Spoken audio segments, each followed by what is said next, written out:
उसका question paper मेरे पास थोड़ी है। सर आप ऐसे विश बोलते हैं, विश तो वही है सर। ओके, तो जस्ट देखते हैं सिलेबस को। सिलेबस क्या बोल रहा है हम लोग का? RCC structures. Okay, theory of reinforced concrete, ये बेसिकली आपका थ्योरी है। Properties and strength of concrete, of course ये भी पूरा का आपका थ्योरी है, बट इस प्रॉपर्टी से आपका कुछ कुछ क्वेश्चन है जो आपका पूछता है, इवन एमसीक्यूज में भी पूछता है।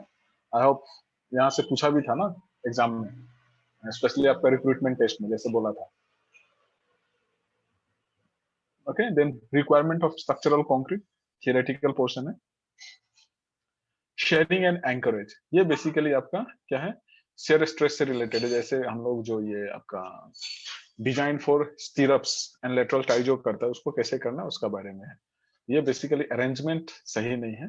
देन कटिंग एंड बेंडिंग, ये बेसिकली आपका प्रैक्टिकल कंसिडरेशंस के हिसाब से है। ओके, लाइक आपको जो एक्चुअल में जो आपका बार बार है उसको आप कैसे कट करके कैसे बेंडिंग करेगा, मतलब जो आपका ड्राइंग दिया हुआ है ड्राइंग के हिसाब से, जैसे आप देखा होगा ना, फॉर एग्जांपल आपको स्ट्रेट बार लगाना है तो नॉर्मली हम उस पर स्ट्रेट नहीं छोड़ के क्या करते हैं, बैंड बना देते हैं, हुक बनाता है ना, है ना। या फिर लेट्स से आपका क्रैंक बार है तो इस टाइप से जाता है आपका। ओके, वही चीज को जस्ट बोल रहा है कटिंग एंड बेंडिंग, किस टाइप से हम बेंडिंग करता है। Then concrete covering, different different आपका स्ट्रक्चरल एलिमेंट के लिए कवर का साइज क्या होना है वो। देन आपका physical properties of concrete and material for concrete mix, concrete mix बनाने के लिए आपका क्या प्रॉपर्टी चाहिए, ये बेसिकली आपका कंक्रीट टेक्नोलॉजी का पार्ट है। ओके, देन क्या है curing of concrete, of course ये कंक्रीट टेक्नोलॉजी का है। एक्चुअल बोलने से डिजाइन यहाँ से है, limit state design principle for RCC slab beam and column.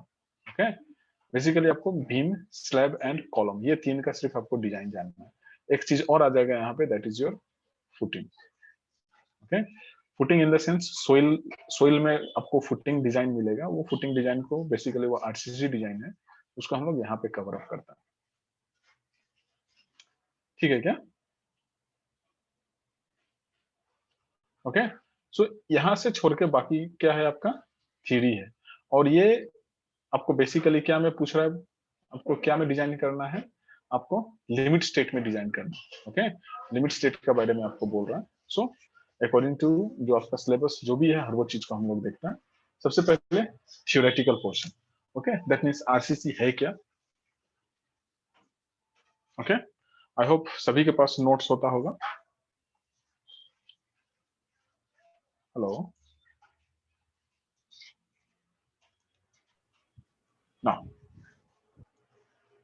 क्या बोल रहा है, RCC simply stand for what, reinforce the cement concrete ना। दैट मींस हमको क्या पता है जो हम लोग का कंक्रीट है, okay, concrete of course compressive strength उसका काफी हाई है। ओके, बट उसका टेंसाइल स्ट्रेंथ जो है बहुत कम है कि नहीं। तो अभी क्या है, जब स्ट्रक्चर में हम स्पेशली जब हम उसको स्ट्रक्चरल एलिमेंट में यूज करता है, like beam beams slab, specially वो एलिमेंट जो फ्लेक्सुरल में सब्जेक्टेड है।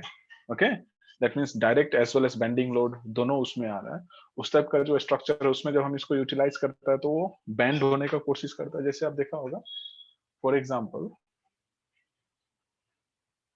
जैसे दिस वन, ये मेरा एक let's say simply supported beam है, ठीक है। इसका ऊपर हम सर्टेन अमाउंट ऑफ लोड डाला, जब लोड डालेगा तो क्या होगा, ये बीम आपका डिफॉर्म्ड होगा। ओके,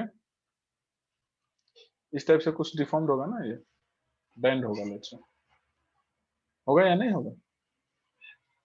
ओके, अभी देखिए इसका जो ये बॉटम वाला पोर्शन है ये स्ट्रेच होने का कोशिश कर रहा है और ये क्या है, कंप्रेस होने का कोशिश कर रहा है। ये पोर्शन जो है क्या है, टेंशन में है।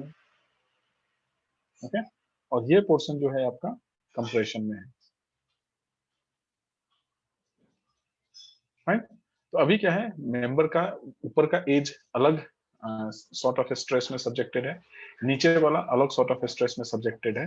तो अभी इस केस में कंप्रेशन वाला पोर्शन जो है वो तो ठीक है, लाइक कंक्रीट उसको आसानी से सस्टेन कर सकता है, बट टेंशन में क्या है, ये वीक है। और इसका टेंसाइल स्ट्रेंथ जो है कंक्रीट का अप्रोक्सीमेटली 1/10 ऑफ कंप्रेसिव स्ट्रेंथ है। ओके, दैट मींस आपका कंक्रीट टेंशन में काफी वीक है, तो अभी क्या है, उसका टेंसाइल स्ट्रेंथ को हम इंप्रूव करते हैं। कैसे? Bye inserting ductile material at its neutral axis, है कि नहीं? उसका जो टेंशन जोन जो है, टेंशन जोन में हम basically sorry tensile material at tension zone में, ओके, उसका टेंशन जोन में हम बेसिकली डक्टाइल मटेरियल को यूज करता है, जो कि आपका जो प्रीडोमिनेंट टेंसाइल स्ट्रेंथ है उसको वो इंप्रूव कर देता है। समझ रहा है या नहीं? Hello hello.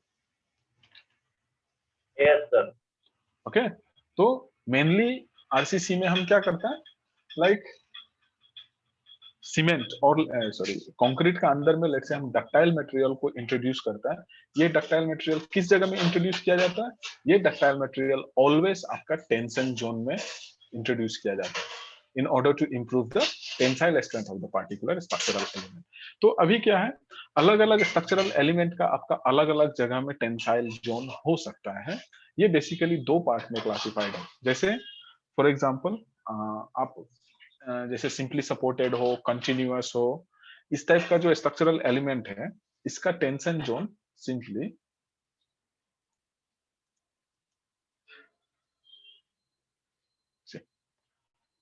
जो आपका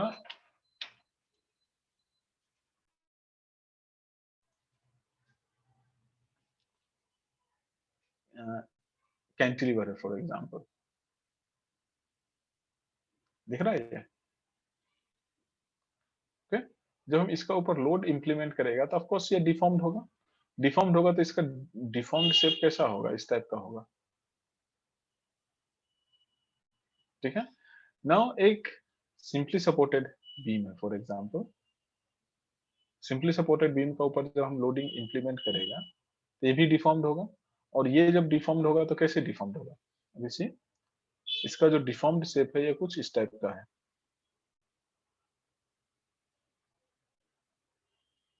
समझ रहा है कि नहीं? तो जैसे सिंपली सपोर्टेड हो, कंटिन्यूअस हो, okay, simply supported and let's say continuous, ये दोनों में आपका ये फॉर्म को वो एडॉप्ट करता है।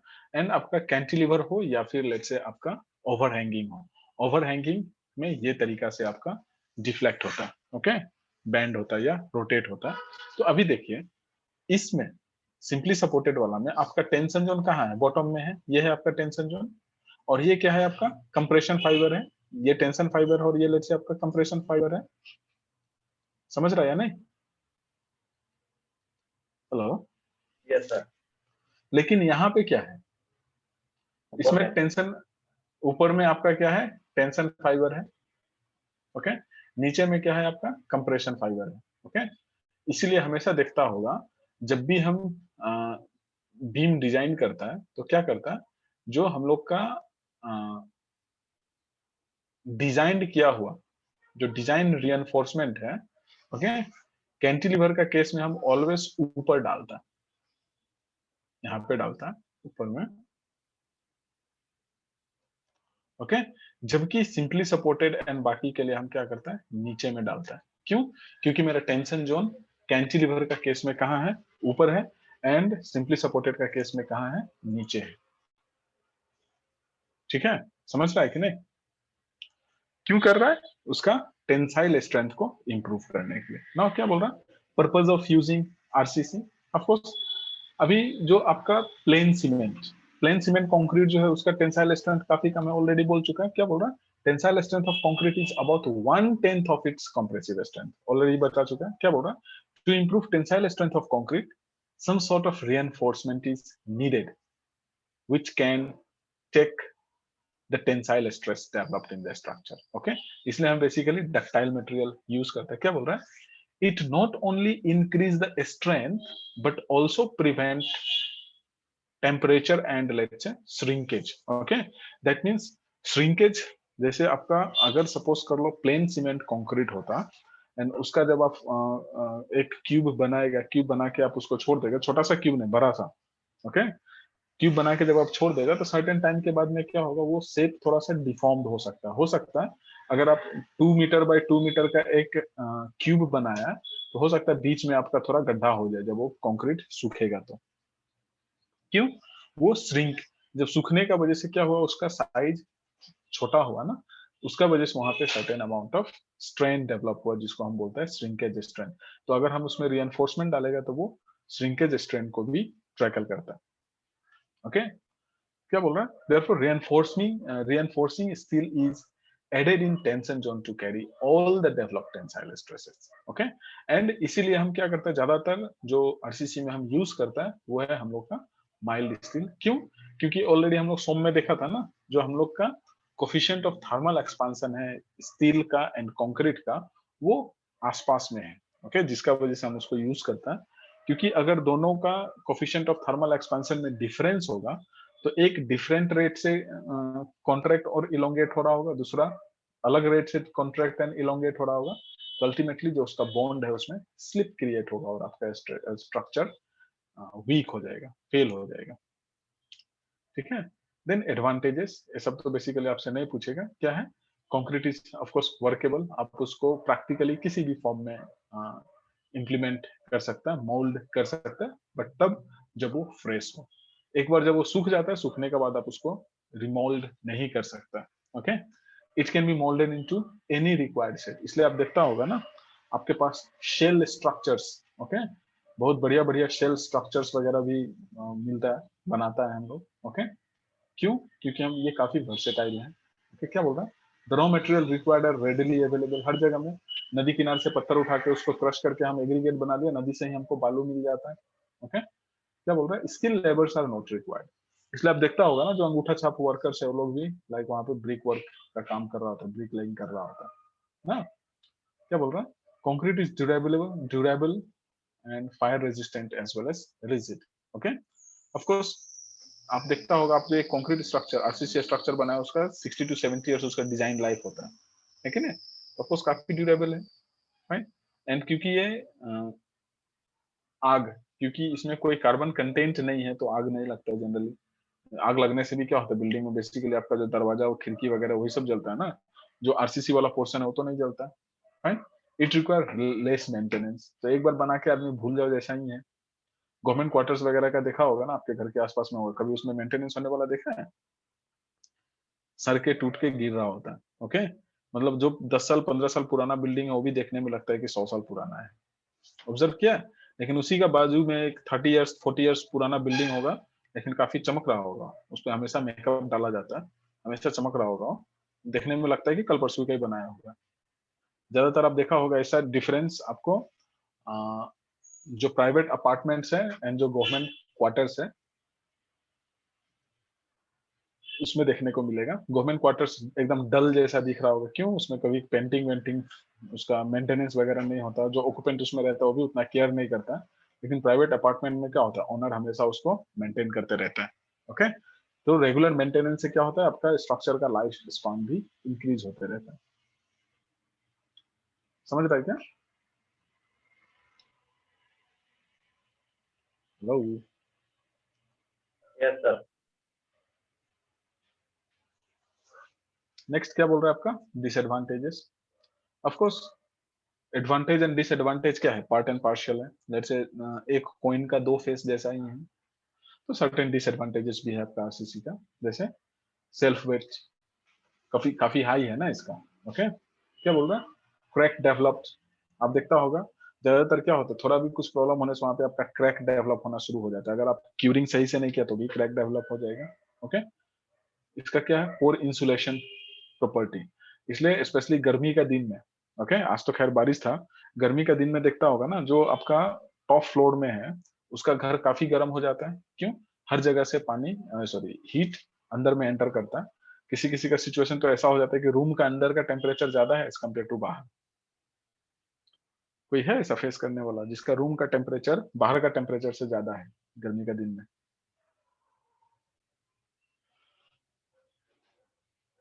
हेलो, देन क्या है? dismantling and reusing of concrete elements are mostly not possible ना। जैसे आप देखा होगा रिसेंटली ताकर कॉम्प्लेक्स को तोड़ा गया था ना, तो उसका तोड़ने के बाद जो डेब्रिस कंक्रीट निकला था उसको तो रीयूज नहीं कर सकता है कि नहीं। बट अभी आदमी इसका, क्योंकि अभी आने वाला टाइम में काफी डिमोलाइजेशन होगा आरसीसी स्ट्रक्चर्स का, तो काफी ज्यादा डेब्रिस आएगा, तो इसलिए आप अगर लेटेस्ट ट्रेंड देखेगा तो बहुत सारा आदमी ऐसा है जो उस पर रिसर्च कर रहा है कि हाउ लाइक डेब्रिस, जो आपका कंस्ट्रक्शन डेब्रिस है, कंस्ट्रक्शन वेस्ट है, उसको आप रीयूज कर सकता है। ओके, इस पे बहुत सारा काम चल रहा है अभी। Of course concrete is brittle in nature, like आप देखता होगा ना, उस पर लोड इंप्लीमेंट कर रहा है, इंप्लीमेंट कर रहा है, सडनली वो क्रैक हो जाएगा, दैट मीन्स वो फेल हो गया। ओके, नाउ आरसीसी बनाने के लिए आपको क्या क्या मटेरियल चाहिए?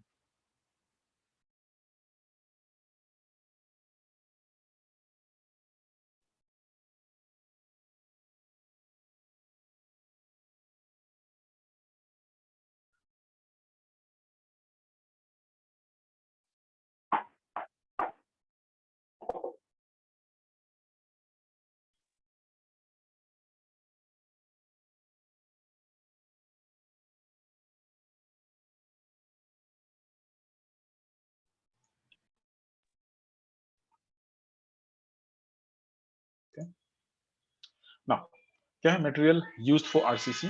तो जैसा आपको पता होगा आरसीसी में हम लोग क्या क्या मटेरियल यूज करते हैं। सबसे पहले तो लेट्स से हो गया आपका सैंड हो गया, सीमेंट हो गया, एग्रीगेट हो गया। ओके, ये बेसिक एलिमेंट है आपका कंक्रीट के लिए। एंड इसको बाउंड करने के लिए हमको क्या चाहिए? पानी, है कि नहीं। एंड रीएनफोर्स बनाने के लिए हमको क्या चाहिए? उसमें बेटर क्वालिटी का रीएनफोर्समेंट, है कि नहीं। क्या बोल रहा है? Generally material that are used for RCC non or let's say आपका fine aggregate, coarse aggregate, like fine aggregate in the sense sand, coarse aggregate in the sense जिसको हम ग्रेवल बोलते हैं ना, water and steel reinforcement. Okay, cement, इसको अगर आप building material पढ़ा होगा या कंक्रीट टेक्नोलॉजी पढ़ा होगा तो वहां पे इन डिटेल पढ़ा होगा। कितना टाइप का सीमेंट है?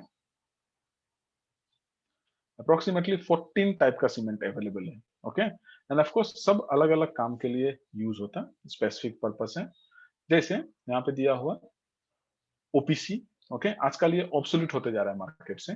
पीपीसी ये आजकल ज्यादा पॉपुलर होते जा रहा है क्योंकि इसका हीट जनरेट करने का जो प्रॉपर्टी है वो कम है।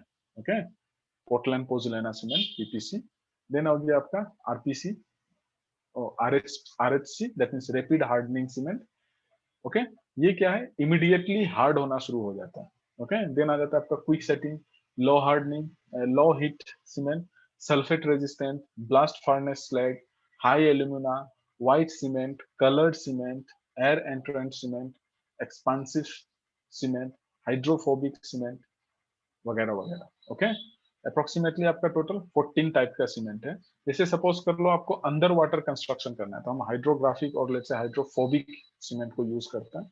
अभी सपोज कर लो आपको इमीडिएटली सेट करवाना है तो हम क्विक सेटिंग सीमेंट को यूज करेगा। जैसे कुछ पोर्शन को आप रिपेयर किया जिसको कल इमीडिएटली यूज करना है तो उस केस में हम क्विक सेटिंग सीमेंट को यूज करने लगता है। ओके, तो डिपेंड करता है कंडीशन, नेचर ऑफ वर्क, उसके हिसाब से ये आपका यूज होता है पार्टिकुलर सीमेंट का। देन आ जाता है आपका fine aggregate. Fine aggregate, that means sand. Okay, the aggregate that are obtained from sedimentary, igneous, and let's say metamorphic rock. The aggregate which passes through IS sieve number 480. Okay, that means एक particular size है। Basically अगर आप देखेगा तो ये size जो आता है आपका in between 75 माइक्रोन से लेके 4.75 mm तक।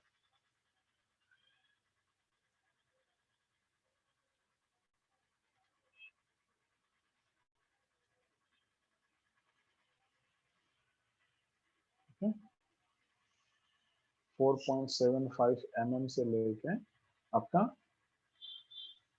75 माइक्रोन का जो साइज है उसको हम बेसिकली बोलते हैं फाइन एग्रीगेट। ओके, और ये क्या करता है? अल्टीमेटली आपका सॉलिड मास में ये वॉइड्स को फिल करने का काम करता है। देन आ जाता है आपका coarse aggregate. Coarse aggregate that means जिसको हम ग्रेवल बोलते हैं ना।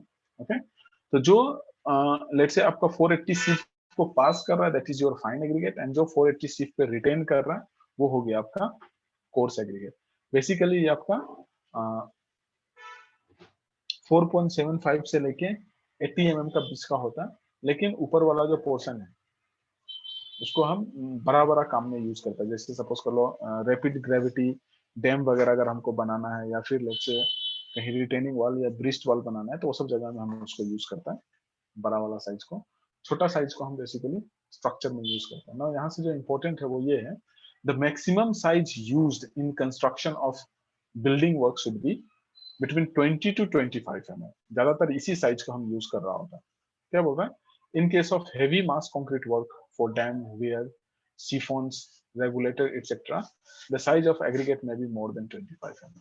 दैट मींस 25 से लेके इवन 80 mm तक का साइज को हम यूज कर रहा होता है। आप देखता होगा ना, स्पेशली जो आपका रिटेनिंग वॉल वगैरह जो आप बनाता है, बड़ा बड़ा बोल्डर को डायरेक्ट डाल देता है ना वहां पे, ठीक है ना। दैट मींस इवन 80 mm के आसपास तक का जो बोल्डर है उसको हम वहां पे यूटिलाइज कर लेते हैं। क्या बोल रहा है, it should not be soft, porous और फ्लैकी। ओके, अगर सॉफ्ट या पोरस होगा तो क्या हो जाएगा, टूट जाएगा, पानी एब्जॉर्ब कर लेगा। फ्लेकी टर्म सुना है कि नहीं, flaky and elongation. Yes, sir. क्या होता है फ्लेकी, मतलब फ्लेकी एंड इलोंगेशन मतलब ये होने से क्या होगा, आपका जो एग्रीगेट है वो एग्रीगेट पतला या लंबा हो जाएगा, है कि नहीं, फ्लेकी एंड इलोंगेटेड है तो। आई थिंक हाईवे में सर बताया होगा इसका बारे में, फ्लेकी एंड इलोंगेशन टेस्ट, है कि नहीं।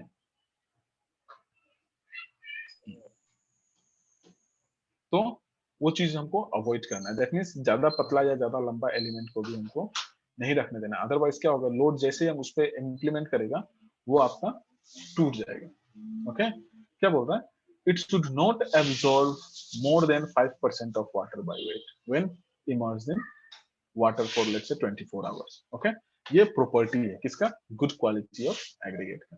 क्या बोल रहा है, aggregate make up 60 to 80% of concrete mix. ज्यादातर जो आपका कंक्रीट मिक्स है वो एग्रीगेट से ही बना हुआ होता है। Okay, it provide compressive strength and weight, bulk pro बोल रहा है ना, bulk that means wait.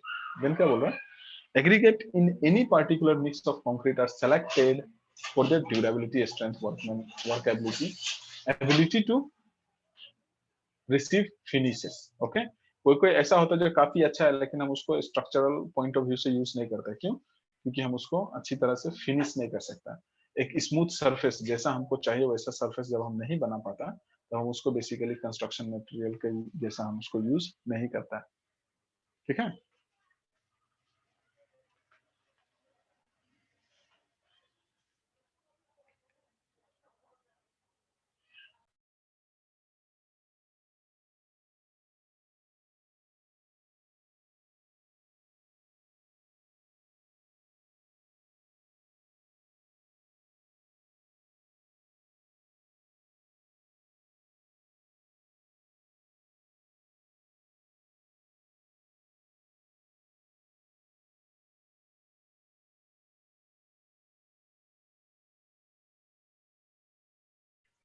Okay, सुनो क्या बोल रहा है, for good concrete mix aggregate need to be clean. Okay, क्योंकि अगर उसमें आपका सोइल पार्टिकल, डर्ट पार्टिकल होगा तो फिर क्या है, वो सही से केमिकल रिएक्शन फॉर्म नहीं कर पाएगा। क्यों, क्योंकि हमको क्या पता है, जो आपका सीमेंट है, सीमेंट का मेन कंस्टिट्यूएंट क्या है, हेलो, हाँ, sir. सीमेंट का मेन कंस्टिट्यूएंट क्या है, लाइन, है कि ना। एंड लाइन क्या है आपका, एक्सोथर्मिक रिएक्शन क्रिएट करता है जब पानी में उसको जब हम डालता है तो, है कि ना। दैट मीन्स वो काफी रिएक्टिव है। तो अगर अगर आपका एग्रीगेट या कोर्स एग्रीगेट या फाइन एग्रीगेट में डर्ट, सोइल या कुछ और रहा, ओके, इम्प्यूरिटीज, तो क्या होगा, वो सही से बॉन्ड फॉर्म नहीं कर पाएगा। ओके, इसीलिए आपका जो स्ट्रेंथ है, जितना आपका डिजाइन स्ट्रेंथ है उतना आपका जो स्ट्रक्चर जो आप बनाएगा उस टाइप का इम्प्योर सोइल और let's say sorry impure sand और लेट्स से एग्रीगेट्स को यूज करके वो आपका उतना स्ट्रेंथ, उतना अमाउंट ऑफ स्ट्रेंथ आपको नहीं शो करेगा, नहीं देगा। ओके, इसलिए हमको उस जो गंदा वाला है, गंदा वाला, ठीक है। इसलिए आप देखता होगा ना, आप जब भी कंक्रीट लैब में काम करने गया होगा तो आपको जो इंस्ट्रक्शन इसी टाइप से दिया गया होगा कि लाइक आपका जो मटेरियल है, material should be sharp, angular and clean. क्योंकि जितना वो शार्प एंड एंगुलर होगा उतना अच्छी तरह से वो एक दूसरे का साथ में बॉन्ड फॉर्म करेगा, दैट मींस स्लिप नहीं होगा, that means smooth, round, okay जैसे मार्बल जैसे गोल गोल होता है ना, उस टाइप का एलिमेंट को हम कंक्रीट में यूज नहीं करते कंक्रीट बनाने के लिए, ठीक है। देन वाटर, अभी ये सबसे ज्यादा इग्नोर किया वाला एलिमेंट है आपका कंक्रीट का, ओके सब लोग इसको इग्नोर करता है, बट ये one of the important ingredient है आपका कंक्रीट का। जैसे अभी क्या है, जो भी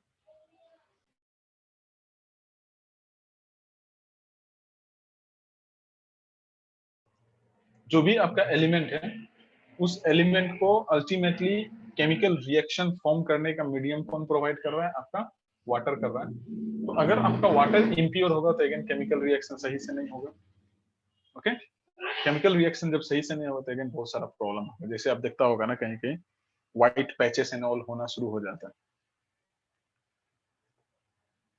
ओके इवन किसी किसी स्ट्रक्चर में आप देखा होगा प्लास्टर करने के बाद आप जस्ट उसका ऊपर में हाथ लगाओ, बालू गिरना शुरू हो जाएगा, क्यों, दोनों का बीच में सही बॉन्डिंग नहीं हो पाया, ओके देन आ जाता है आपका रीइंफोर्समेंट।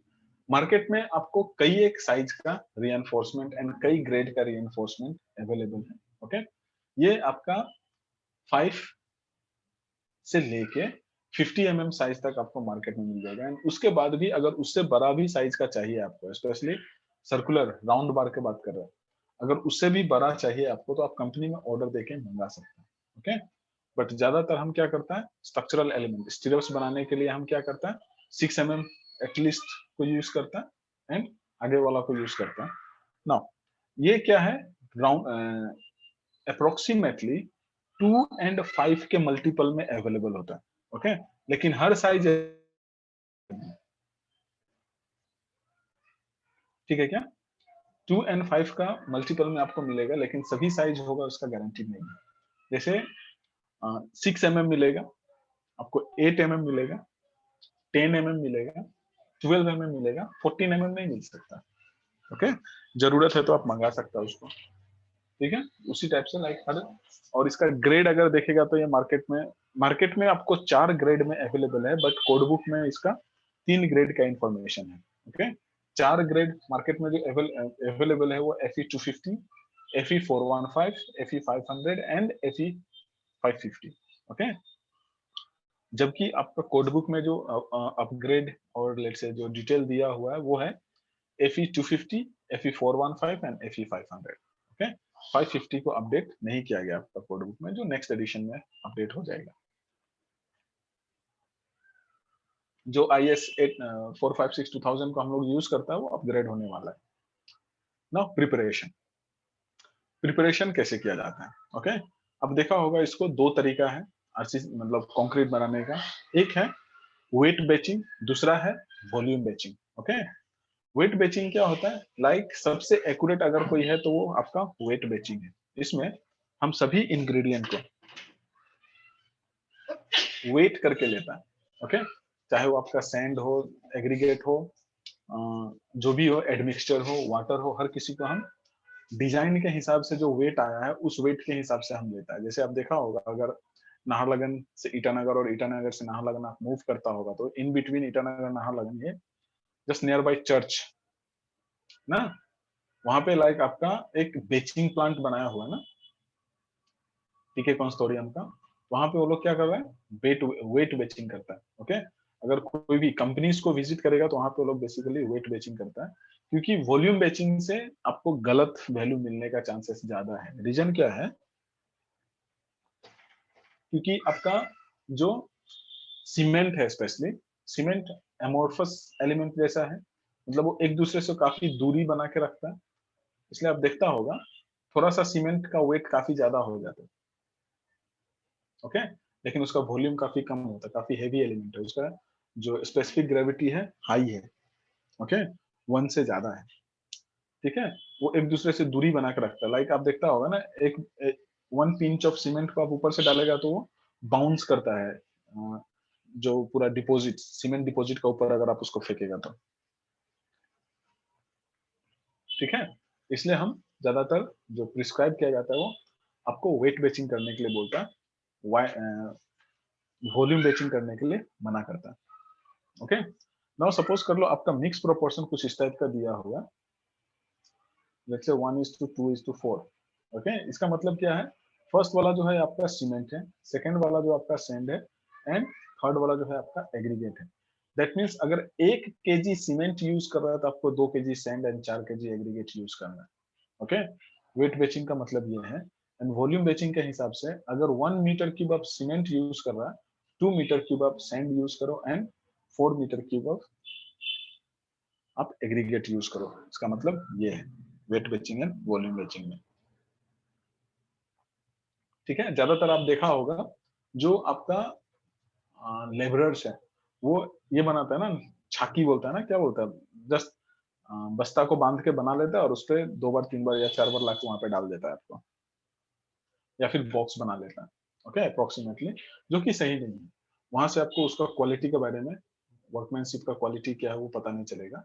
इसलिए देखता होगा आपका जो रेपुटेड कंपनीज जब काम करता है तो वो अपना बेचिंग प्लांट से ही बना के मटेरियल भेजता है। इसलिए आप नोटिस किया होगा इतना सारा कंस्ट्रक्शन हुआ है ईटानगर में। ओके, अभी कुछ दिन के बाद नाहरलगुन में भी होगा, लेकिन कहीं भी टीके कंस्टोरियम को रोड साइड में कंक्रीट बनाने वाला देखा है? चाहे ब्रिज हो, अंडरपास हो, रिटेनिंग वॉल हो, ब्रिस्ट वॉल हो, बहुत सारा कंस्ट्रक्शन हुआ है, कहीं भी उसको कंक्रीट प्रिपेयर करने वाला देखा है रोड साइड में? No, sir. ओके, क्यों? क्योंकि वो अपना बेचिंग प्लांट में उसको प्रिपेयर किया, ओके, बाय वेट बेचिंग का फॉर्म में। ओके, एंड उसके बाद वो साइट तक अपना उसका एक पीछे में घूमने वाला ड्रम लगा हुआ होता है ना गाड़ी में, ट्रांजिट मिक्सचर बोलता है उसको। मतलब वो ट्रांजिट भी कर रहा होता है, मिक्स भी कर रहा होता है, इसलिए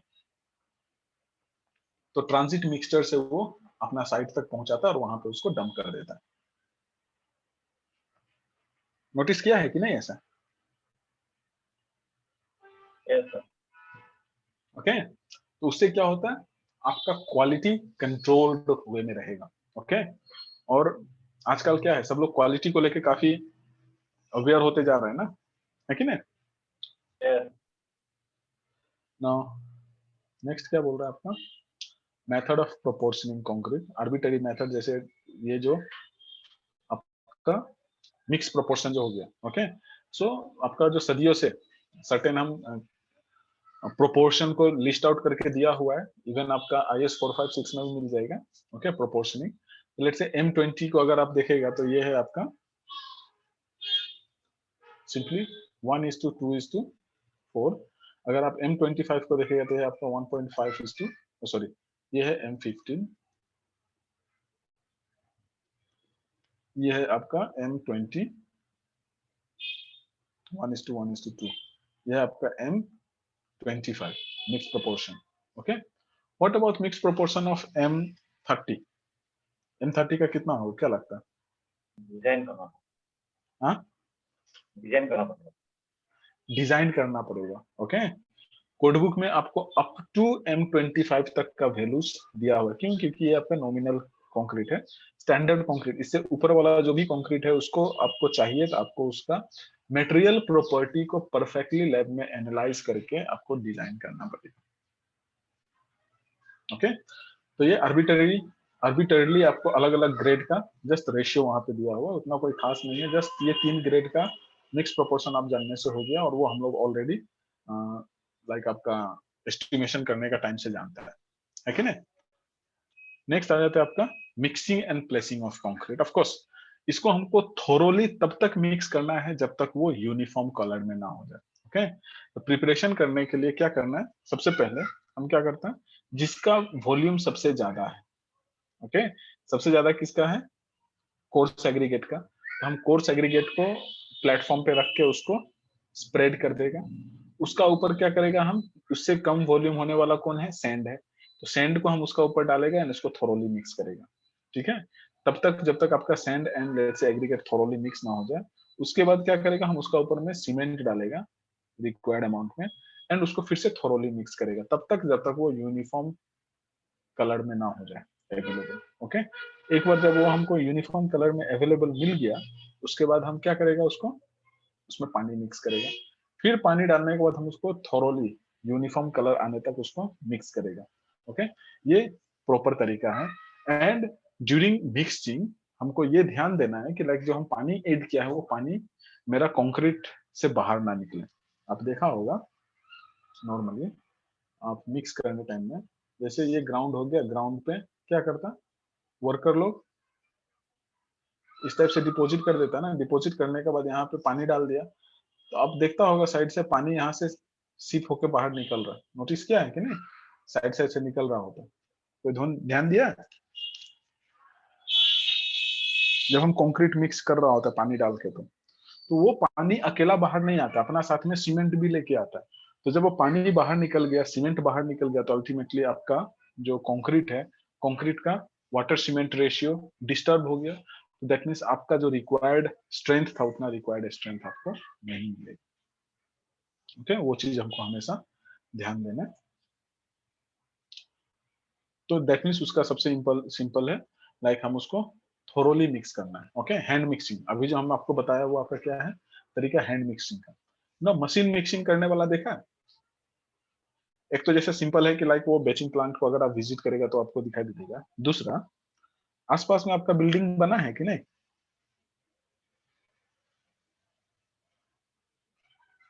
हेलो,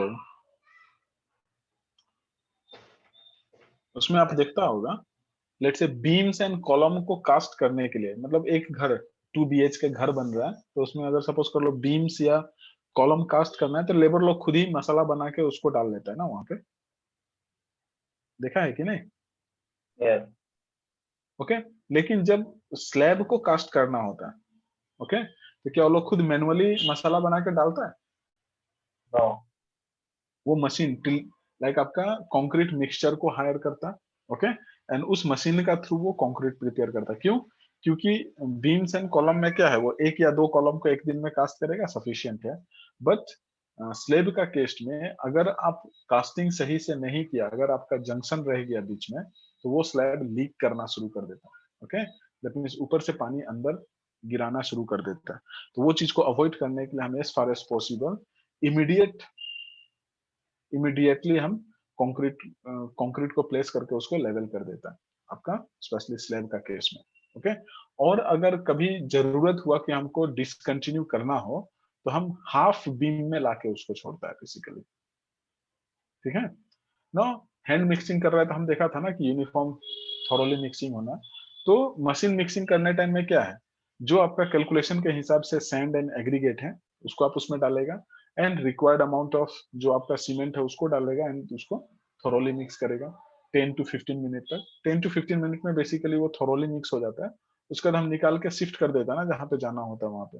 आजकल तो आप देखा होगा कि आपका जो मिक्सचर है, कंक्रीट मिक्सचर है, उसके साथ में क्या है, लाइक आपका ये भी अटैच रहता है ना, होपर्स, लिफ्ट ना, आपको लेबर को वो कर्टेल करते जा रहा है, देखा है कि नहीं?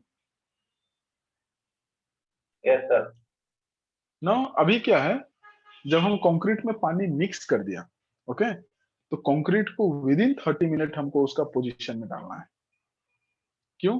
क्योंकि हमको क्या पता है, कंक्रीट का इनिशियल सेटिंग टाइम 30 मिनट है। ओके, इनिशियल सेटिंग टाइम वो होता है जिसमें क्या होता है, सीमेंट अपना प्लास्टिसिटी लूज करना शुरू कर देता है। ओके, धीरे धीरे वो सॉलिड बनने जाने लगता है। ओके, नाउ कंक्रीट का फाइनल सेटिंग टाइम कितना है, सीमेंट का, sorry?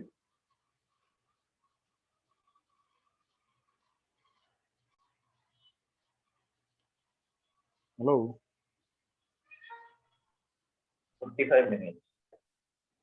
45 minute final setting time. Final setting time for 10 hour hours. Concrete, sorry, 10 hours है। Okay, initial setting time 30 minute है, एंड फाइनल सेटिंग टाइम आपका 10 आवर्स है। हमेशा ध्यान देना है, वो कभी कभी एमसीक्यूज वगैरह में पूछता है। ठीक है, Yes. आज यहीं पे रखना पड़ेगा, एक जरूरी फोन आ रहा है। हेलो,